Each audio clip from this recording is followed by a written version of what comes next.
പത്തനംതിട്ട ജില്ലയിലെ നായ വളർത്തൽ കേന്ദ്രത്തിനെതിരെ പ്രതിഷേധവുമായി നാട്ടുകാർ. അടൂർ ഏനാത്തെ ഒരു വീട്ടിനുള്ളിലാണ് നായ വളർത്തൽ കേന്ദ്രം പ്രവർത്തിക്കുന്നത്.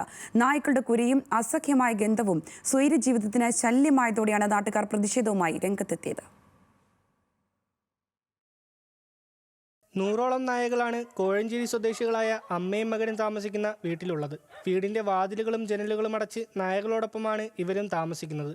വൈദ്യുതി പോലുമില്ലാത്ത കോൺക്രീറ്റ് വീടാണെന്നും ഇവരെ തിരക്കി എത്തിയാൽ വാതിൽ പോലും തുറക്കാറില്ലെന്നും നാട്ടുകാർ പറയുന്നു. 50ഓളം വലിയ നായകളും 40-ലധികം ചെറിയ നായകളും ഇവിടെയുണ്ട്. അസഹ്യമായ ഗന്ധവും നായ്ക്കളുടെ കുരയും സ്വൈരജീവിതത്തിന് ശല്യമായതോടെയാണ് നാട്ടുകാർ രംഗത്തെത്തിയത്. ഒരു 150-ൽ പരം പട്ടികളെ തെരുവ് നായ്ക്കളാണ് എടുത്ത് വളർത്തുകയാണ്. താമസിക്കുന്ന വീട്ടിലും ഇവിടെ പുറകിലൊരു വീടുണ്ട്, കുറേ കൂടുകളുണ്ട്. ഈ കൂട്ടിൽ വളർത്തുക. സ്മെല്ലെന്ന് പറഞ്ഞാൽ അതിഭയങ്കരമായ സ്മെല്ലാണ്. കാറ്റടിക്കുമ്പോൾ ചുറ്റുവട്ടത്തുള്ള മറ്റ് വീടുകളിലേക്ക് സ്മെല്ല് നല്ലപോലെ വരുന്നുണ്ട്. പട്ടികളെ വളർത്തുന്നതിൽ നമുക്ക് ബുദ്ധിമുട്ടൊന്നുമില്ല. പക്ഷേ അതിനെ കുളിപ്പിക്കുകയും അതിന് വൃത്തിയായിട്ട് ഭക്ഷണം കൊടുക്കുകയും അതിൻ്റെ മരുന്ന് കൊടുക്കുകയൊക്കെ ചെയ്യുന്ന ഒരു സംവിധാനമുണ്ട്. അതൊന്നും ഇവിടെ നടപ്പിലാവുന്നില്ലെന്നുള്ളതാണ്.